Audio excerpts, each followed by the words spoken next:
Olá, tudo bem? Eu sou o professor Alberto Veras e na nossa aula de hoje vamos estudar a infraestrutura direcionada às ferrovias e rodovias. Pessoal, a infraestrutura movimenta o setor de transporte, uma vez que se faz necessária a movimentação de cargas que podemos destacar que estas são as mais variadas possíveis, pois podem ser mercadorias, produtos, insumos e ainda pessoas, animais e outros seres vivos de um ponto inicial para um destino. Podemos caracterizar os modais de transporte em 5 tipos diferentes: o modal rodoviário, ferroviário, aquaviário, dutoviário e aéreo. Todas as modalidades têm suas vantagens e desvantagens. Algumas são adequadas para um determinado tipo de mercadoria e outras não. A escolha da melhor opção para cada caso específico passa pela análise dos custos, características de serviços, rotas possíveis, capacidade de transporte, versatilidade, segurança e rapidez. O modal ferroviário é realizado por trens compostos por vagões que, por sua vez, são puxados por locomotivas sobre trilhos. Ele tem como característica principal o atendimento a longas distâncias e grandes quantidades de carga com o menor custo de seguro e frete, porém a flexibilidade no trajeto é limitada, tornando-o mais demorado. As ferrovias surgiram na Inglaterra com a construção e desenvolvimento da máquina a vapor. No Brasil, a primeira ferrovia foi construída pela Imperial Companhia de Estradas de Ferro, fundada pelo Visconde de Mauá, ligando o Porto de Mauá, na Baía de Guanabara, à Serra da Estrela, no caminho de Petrópolis. Na década dos anos 50, o governo realizou um estudo sobre a situação das estradas de ferro no Brasil, e em 1957 foi criada a Rede Ferroviária Federal S.A., que é a Refesa, que tinha por objetivo sanear o sistema ferroviário nacional e a finalidade básica era a de reduzir os déficits, padronizar os procedimentos, modernizar a operação, reduzir a despesa e aumentar a produção.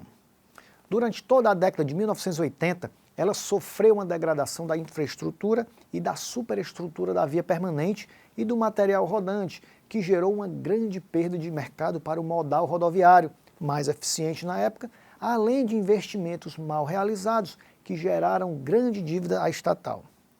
No ano de 1992, na época do governo Collor, a Refesa entrou no Programa Nacional de Desestatização, o PND, dando início ao Plano de Desestatização do governo Collor.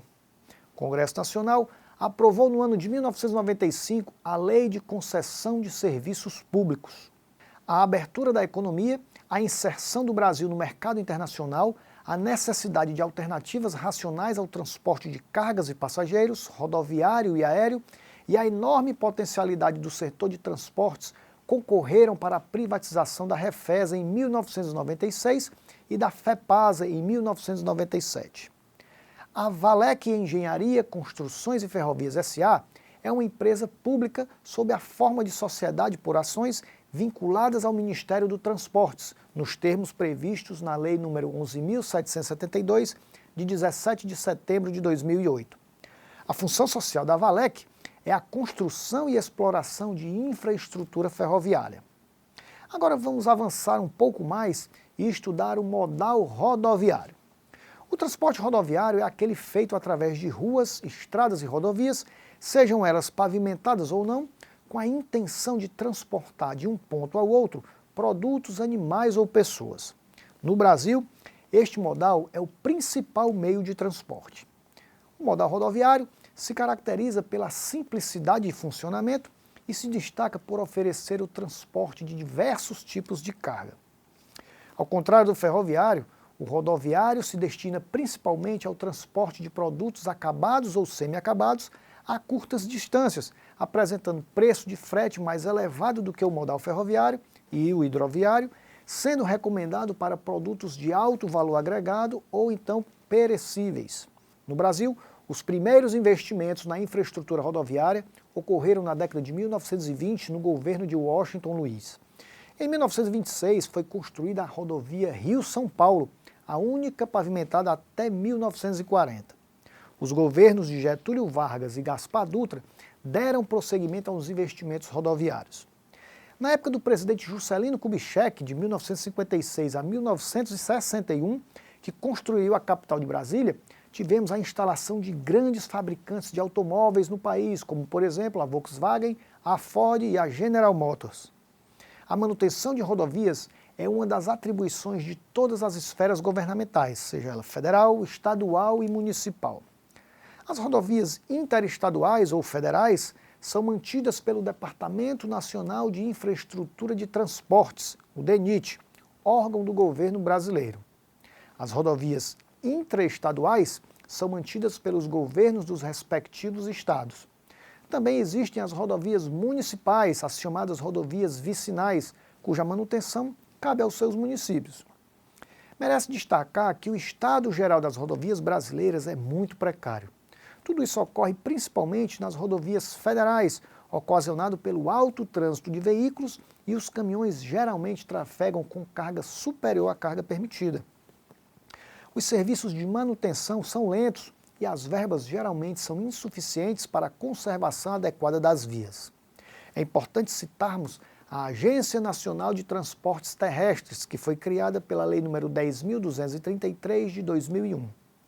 Trata-se de uma autarquia sob regime especial que tem sede e foro no Distrito Federal e está presente em todo o território nacional por meio das unidades regionais e postos de fiscalização.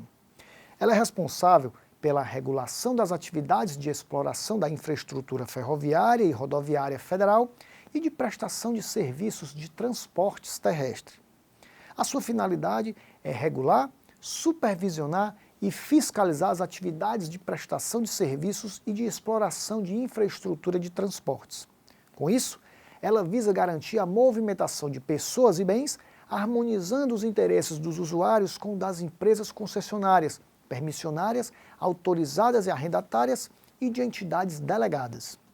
Tudo isso sempre preservando o interesse público, arbitrando os conflitos de interesse e impedindo situações que configurem competição imperfeita ou infração contra a ordem econômica.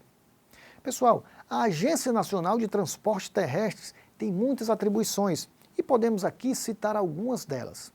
Primeiro, promover pesquisa de estudos específicos de tráfego e de demanda de serviços de transporte, promover estudos aplicados às definições de tarifas, preços e fretes, em confronto com os custos e os benefícios econômicos transferidos aos usuários pelos investimentos realizados, propor ao Ministério dos Transportes, nos casos de concessão e permissão, os planos de outorga para a exploração da infraestrutura e a prestação de serviços de transporte terrestres, elaborar e editar normas e regulamentos relativos à exploração de vias terminais, editar atos de outorgas e de extinção de direitos de exploração de infraestrutura e de prestação de serviços de transportes terrestres, autorizar projetos e investimentos no âmbito das outorgas estabelecidas, adotar procedimentos para a incorporação ou desincorporação de bens no âmbito dos arrendamentos contratados, representar o Brasil junto aos organismos internacionais